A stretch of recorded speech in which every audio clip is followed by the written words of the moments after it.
Gigi was a little bit different, and I did see a little bit of a difference in his approach because, for Gigi, who's one of the most talented prospects in the country, 24/7 has him at number one. You watch him play with CP3, and you can see how dominant he is, but you can simultaneously see him working to kind of stretch his game a little bit. He's playing from the mid post, he's trying to face you up at 18 feet. And there's some growing pains that go along with that. It's not always seamless. It's not always super efficient. It's probably necessary in the long run to continue to extend his game. But in USA basketball, that's not the setting for that. Right now it's about, hey, we need to win the next 14 days. Mm-hmm. And so we're not interested in your face up jab series from 18 feet here. So I thought the thing that Gigi did really well, and again, I wrote this because I thought it was important to give him credit. He was as efficient as I've ever seen him. First of all, he played tremendously hard. Second of all, he was a live body and using his athleticism on both backboards. And third, he was inside out. Like he wasn't trying to prove his shooting range. He was rebounding, he was running, he was finishing. He was doing the things that he does best right now. I think his game is certainly going to expand beyond that right now, in the future. But in terms of how can he best impact the game right now, it's in the paint. And those are the things that he was really focused on when I watched down there in Houston. Yeah, I don't, for Gigi, I don't know that I would use the word defer. What I liked about it is he was active he was impacting the game without needing a bunch of shots. Mm-hmm. That's what I thought was most impressive and showed a lot of maturity on his part. And I think that's really the thing when you're talking about any like blue chip recruit. It's striking the balance between continuing to grow your game without sacrificing your efficiency. And so I think that's, as I said, someone of his talent level has got to be given a little bit of a longer rope to stretch himself. And so I think it's appropriate that he gets that in AAU and in high school to a certain extent.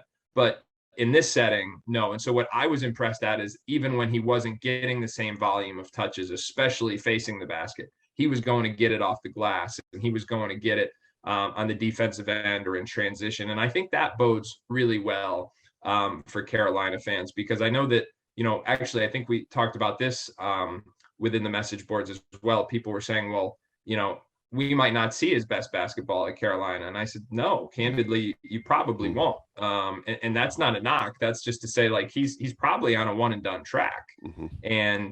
But he's a long ways away from playing his best basketball. I mean, I think the guy he's going to be in 4 or 5 years is going to be vastly different than the guy he's going to be in 6 months.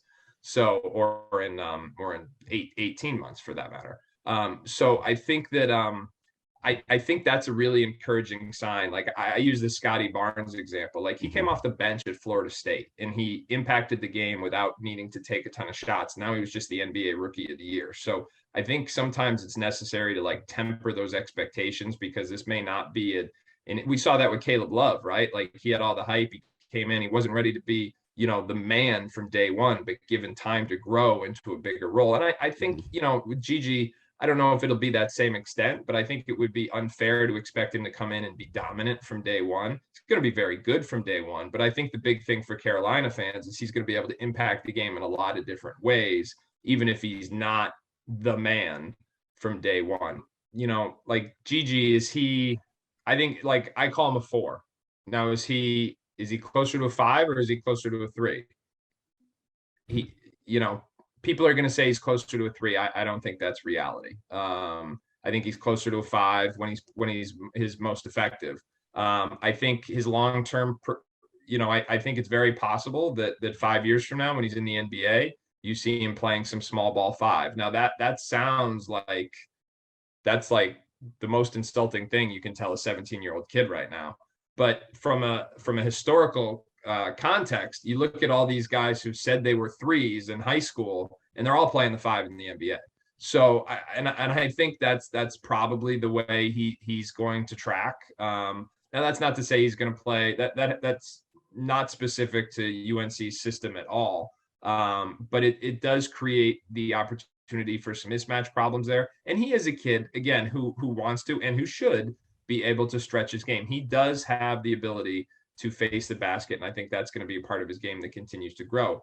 But so often in terms of versatility at the highest level, it comes down to the defensive end of the floor and how can you move your feet, and are you a rim protector, and do you have an easier time protecting the rim, or do you have an easier time sliding your feet on the perimeter? And those are going to be the interesting things to watch with Gigi. And the thing about that is if you have ball screens on multiple sides of the floor, that means you have guys who can roll and pop on multiple sides of the floor too. So whether you're the 4 or the 5 or whatever, Gigi's going to be in that spot. And I think for him, his development is going to be based on having the freedom to not just pick and roll and be a lob threat, which he definitely is, but also pick and pop and be able to try and stretch the defense and put the ball on the floor a little bit. And as I said, we've seen he can do that, and it's that's going to be a part of his game that continues to develop.